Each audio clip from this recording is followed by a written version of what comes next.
Bienvenue Stop Invest, la chaîne des top d'investissement. Ici, on parle essentiellement d'entreprises de qualité. Avons-nous une opportunité d'investissement sur Groupe Partouche? C'est la question à laquelle on va essayer de répondre en se basant sur les états financiers de la compagnie. Je rappelle que ceci représente uniquement mon point de vue et non un conseil d'investissement. Et comme d'habitude, je me réserve le droit de me tromper. C'est une demande spéciale d'un abonné Top Premium. Je rappelle que dans le service Top Premium, vous pouvez demander des analyses quantitatives, avoir la certitude que ça va être fait. Ok, je ne connais pas cette compagnie-ci. Donc, quand je vois, la première chose que je vais regarder, c'est qu'est-ce que c'est consommation discrétionnaire, hôtel et casino. Mais quand on parle d'hôtel et casino, quoi précisément? Est-ce qu'on détient nos hôtels ou nos casinos? D'accord? C'est la question que moi je me pose maintenant. Ok? Est-ce que c'est séparé? Est-ce que c'est inclus? Parce que si c'est inclus, c'est-à-dire qu'on a peut-être deux compagnies en une. Donc, c'est-à-dire que le bilan, il faudrait aller l'étudier en conséquence pour essayer de voir si on a de l'immobilier caché à l'intérieur. Ok? Je vois ici qu'elle exerce dans le secteur quoi? Premier plan, qu'est-ce quoi? Partouche, bienvenue dans le royaume. Donc, on dit Partouche, groupe de loisirs, etc. Donc, casino. Je vois également qu'on a un pôle finance. Qu'est-ce que ça veut dire? Attendez. On va aller regarder ça ici. Donc, c'est plus voilà, je pense que finance ici, c'est pour nous ramener ici dans le segment, comment on appelle ça? Dans le segment ici, investissement. Ok, donc je vois ici, ok, donc voilà, donc relation aux investisseurs, c'est ça qu'ils appellent finance ici. Ok, parfait, donc je vois à peu près ce qu'on fait ici, donc casino, voilà, les casinos, généralement, ça paye bien. Maintenant, on va regarder, est-ce que c'est le cas pour cette compagnie-ci? Ok, en termes de revenus, qu'est-ce qu'on observe? Donc je pense que le Covid étant passé par là, on s'attend à ce que avoir des revenus en berne à une certaine période. Donc je vois ici que les informations s'arrêtent au mois d'octobre, donc faites attention. Donc, mais ça nous dérange pas ici. De toutes les façons, on sait que c'est une compagnie qui a souffert en 2020, la période de la pandémie, etc. Donc on va avoir tendance déjà à revenir à ce qu'on a connu par le passé. Donc est-ce qu'au niveau de la marge brute, ça se passe bien? Alors au niveau de la marge brute ici, on est déjà revenu en tout cas sur les derniers trimestres, on est déjà revenu à ce qu'on a connu ici par le passé. Ok, c'est bien, c'est une bonne information. Au niveau de l'EBITDA ici, qu'est-ce qui se passe? Est-ce qu'on est revenu à peu près une certaine moyenne ici? Oui, quand même. Ok, parfait, c'est déjà une bonne chose. Donc, au niveau des net income, free cash flow, qu'est-ce qui se passe? Comme c'est une compagnie européenne ici, j'aurais tendance à préférer les net income par rapport au free cash flow. Surtout ici, si on loue nos bâtiments, ça va avoir tendance ici à nous donner une mauvaise information. Ok, donc faites attention. Donc, voilà. Et en plus, les free cash flow ont tendance à être plus au même niveau que les net income par là. Ok, donc on voit ici qu'en termes de marge, c'est pas trop évident pour ce genre pour cette compagnie-ci, mais on gagne quand même un tout petit peu d'argent, d'accord? Quand on regarde un tout petit peu ici, voilà, période difficile, si on considère une période difficile ici, on se dit que bon, quand même sur les 20 dernières années, enfin depuis 2015 qu'elle est cotée ici, enfin, par rapport aux informations que j'ai, on a perdu de l'argent une fois. Ça va, c'est correct, ok? Mais les marges ne sont pas exceptionnelles non plus. Peut-être également c'est la norme dans son secteur d'activité, mais ce qui m'étonnerait d'ailleurs. D'accord? Donc on voit ici, voilà, ça reste un business assez correct ici. Maintenant, en termes d'évaluation, qu'est-ce que je vais faire? Déjà, la dette nette je vais regarder la dette nette ici en termes dette nette sur EBITDA, qu'est-ce qu'on obtient? On est à peu près, voilà, elle a une dette assez gérable ici, faites attention, ça c'est parce que la période du Covid ici, voilà, en termes d'EBITDA, c'était presque négatif ici, donc voilà, c'est pour ça qu'on a cette grosse variation ici. Donc vous comprenez pourquoi j'aime bien souvent utiliser la médiane plutôt que la moyenne, parce que regardez, si je prends la moyenne, j'aurais tendance à avoir un moins 145 ici, si je prends la médiane, on aura tendance à avoir plutôt 0,6. Vous voyez qu'il y a une grosse différence entre les deux. Tout simplement parce que la moyenne sera affectée par ce genre de grosses variations, alors que la médiane, voilà, ne prend pas en considération. Pas que ça ne prend pas en considération ce genre de variation, mais ce genre de variation n'influence pas grandement la médiane. C'est pour ça que je préfère toujours la médiane. Voilà. Maintenant, en termes d'évaluation, qu'est-ce que je vais prendre? Alors, les analystes déjà ici en termes de bénéfices nets pour cette compagnie-ci, groupe Partouche, je peux déjà voir que c'est pas le genre d'entité qui va m'intéresser. D'accord? Bon, je me dis que voilà, ça reste des casinos, etc. Mais je connais des casinos qui rapportent plus d'argent que ça. OK? Donc, quand on prend ici les operating earnings, voilà. Bah, voilà, c'est clair. Vous voyez que c'est pas si évident que ça. Ils ne gagnent pas beaucoup d'argent. On va un peu dézoomer, on va pas enlever le prix là. Voilà, vous voyez que voilà.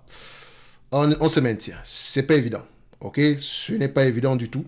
Les bénéfices ne sont pas stables. D'accord? C'est pas stable. Vous pouvez voir que c'est pas stable du tout. Donc, quand on regarde ici les analystes, est-ce qu'ils ont tendance à avoir raison ici sur une période de 2 ans? C'est vraiment du 50-50. Et depuis 2018, c'est vraiment du n'importe quoi. Il y a un seul analyste ici sur le dossier, en tout cas ici, c'est ce que moi je vois à ce niveau-ci. Donc, c'est pas assez solide également. Bref, maintenant, en termes d'évaluation, qu'est-ce qu'on va faire? Si je prends cette évaluation, si je me dis que oui, ça va arriver les 2 dollars ici, etc., je dois comprendre en considération que les analystes ont eu tendance à avoir tort par le passé. Donc, c'est pas assez solide. OK? Donc, je vais prendre ici, qu'est-ce que je vais faire? Déjà, j'aimerais qu'on revienne à la moyenne de ce qu'on a connu par le passé. D'accord? en termes de net margin ici. Donc, je vais essayer de normaliser le margin ici pour que, voilà, on puisse... la période difficile ici, non, il ne faut même pas normaliser ça. Je vais laisser droit. Margin, OK. Margin. OK, les net income margin ici, parfait. OK, donc, en termes de médiane, qu'est-ce que je vais avoir? Je vais les prendre ici, voilà, en termes de médiane ici, voilà, prenons même par trimestre pour que ce soit qu'on ait encore plus d'informations. On a à peu près une médiane de 4,61%, ok? Avant la pandémie, on était à combien? Avant la pandémie, je vais un tout petit peu dézoomer ça. Est-ce que j'aurai l'information? Voilà, voilà, et voilà. Donc, on va faire ça ici. Ok, avant la pandémie, on était prêt à 2,13%, mais après la pandémie, on se retrouve ici, enfin, la médiane est aux alentours de 2,13. La médiane. Ok, si je prends ici sur les 12 derniers mois, vous voyez que ça change. Oui, on est toujours mais si je prends sur le trimestriellement ici, on aura quelque chose d'assez élevé, ce qui me permet de dire que sur les derniers mois ici, on a quelque chose de plus élevé que la médiane. C'est pour ça qu'il y a une si grosse influence. Ok, faites attention. Donc, je ne vais pas prendre le 4,62% ici parce que voilà, je ne sais pas si c'est durable ou pas. Ok, donc en yearly ici, enfin sur les 12 derniers mois, je vais plutôt préférer ça ici, mais tout en remarquant qu'on a quand même quelque chose d'assez élevé depuis le début. Ok, depuis que la pandémie, depuis l'ouverture, etc. Mais peut-être également on avait un volume assez élevé, ça nous a permis d'augmenter les prix, etc. Voilà. Est-ce que c'est durable? Je ne sais pas. Donc, avant la pandémie, voilà, en auxiliaire, on était aux alentours des 2-3% par là. Donc, je vais vraiment prendre la moyenne de ce que j'ai ici. Et ça me dérange parce que, voilà, ça aura tendance à prendre cette grosse période-ci. Donc, si on regarde bien ici, voilà, c'est une entreprise qui peut s'échanger ici. Donc, je vais juste prendre en N1 pour faire simple. On va le mettre ici, vu que je peux mettre plusieurs layers ici. On met ça en N plus 1. N plus 1 ici, voilà, même ça, N plus 1, c'est un peu... Attendez, voilà, je vais mettre ça ici. Donc, avant la pandémie, on pourrait être aux alentours de 2,27 ici. Après la pandémie aussi, on est aux alentours de 2%. Donc, disons que je vais prendre 2,25%. D'accord? 2,25%. 2,25% de quoi? Les analystes s'attendent à des revenus de combien? Je pense que le but d'abord, c'est de retourner aux revenus qu'on avait connus par le passé. Donc, sur les 12 prochains mois, ici, on s'attend à peu près à avoir combien? Aux alentours de 420 millions par là. Ok, est-ce que 420 millions correspond à ce qu'on a eu par le passé? Ouais, plus ou moins. Ok, 420 millions. Donc, 420 millions multiplié par combien? 0,0225. D'accord? Donc, 2,25. Si on a plus que ça, tant mieux. Je me protège. OK? Et je rappelle que sur les derniers mois ici, c'est plus élevé que ça. Maintenant, la question est de savoir, est-ce que c'est durable? C'est ce que vous devez aller rechercher dans les rapports financiers. Maintenant, en termes de PER, ici, le marché a tendance à payer combien pour ce genre d'entité? Voilà. Je pense qu'on va avoir tendance à payer ici aux alentours des 17 fois les bénéfices. D'accord? Peut-être même parfois 20 fois les bénéfices, parce que quand on parle de casino, voilà, ça gagne de l'argent, etc. OK? Et puis également, s'il y a de l'immobilier à l'intérieur, on ne sait jamais. Donc, le marché paye généralement 20 fois les bénéfices ici.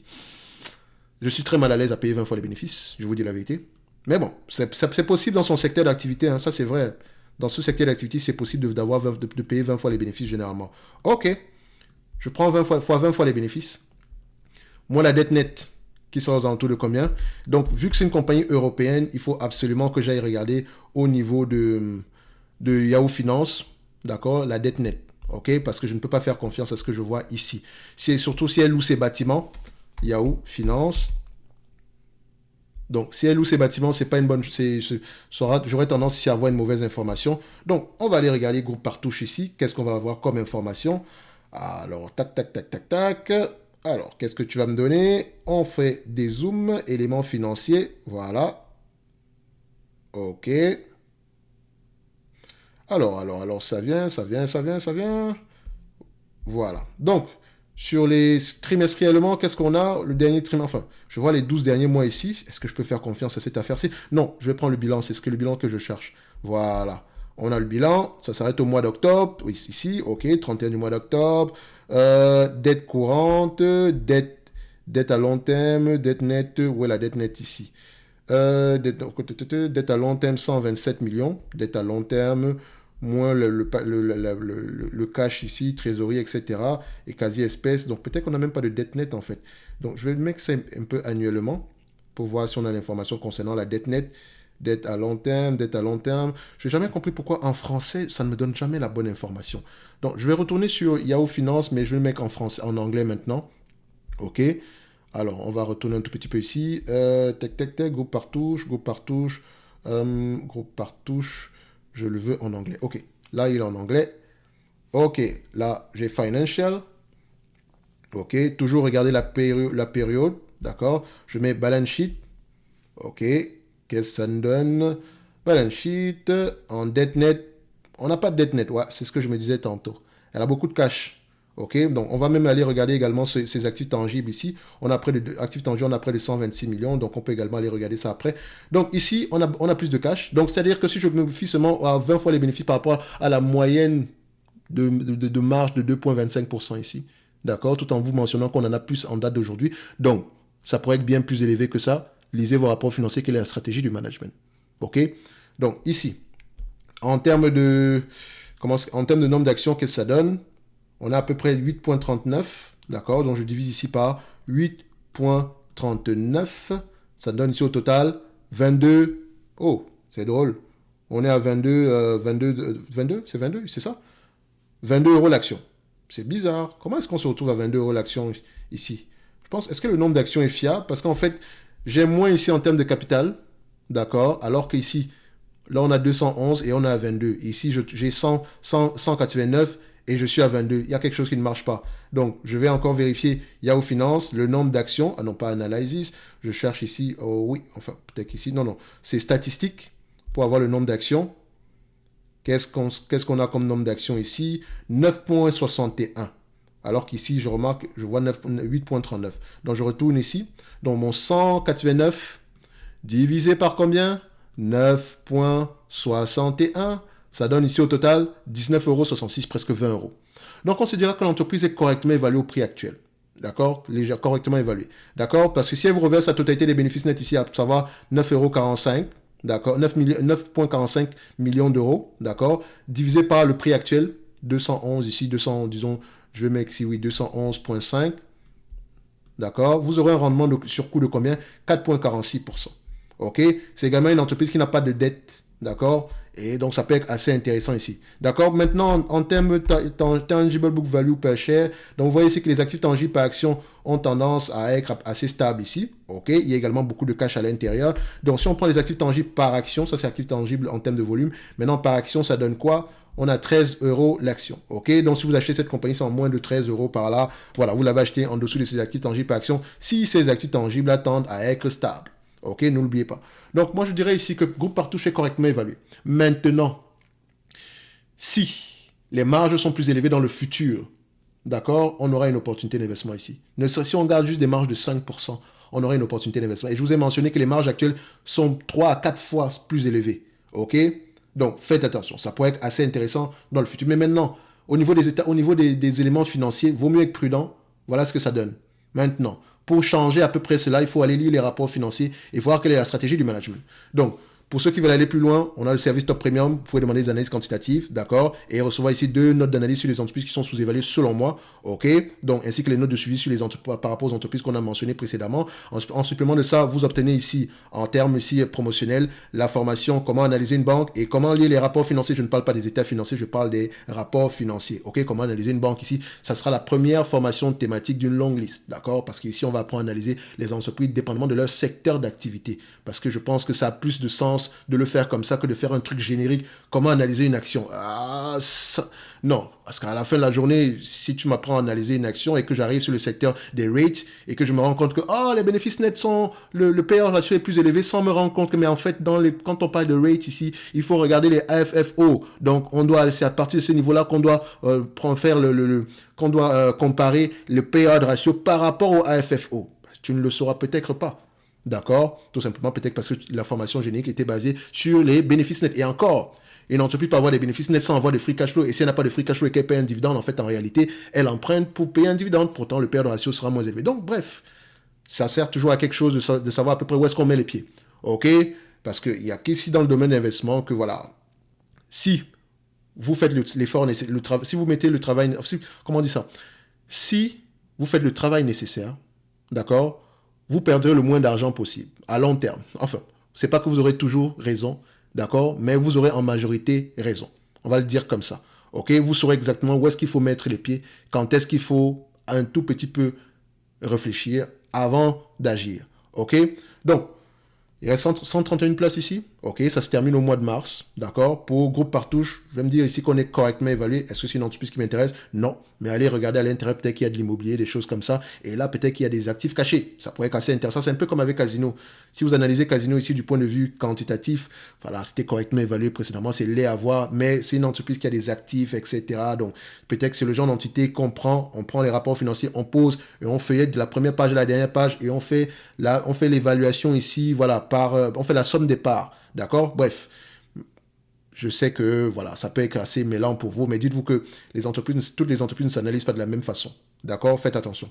Donc, on va se donner rendez-vous sur la prochaine vidéo. Groupe Partouche, correctement évalué. D'accord? Et voilà, sans plus. Merci.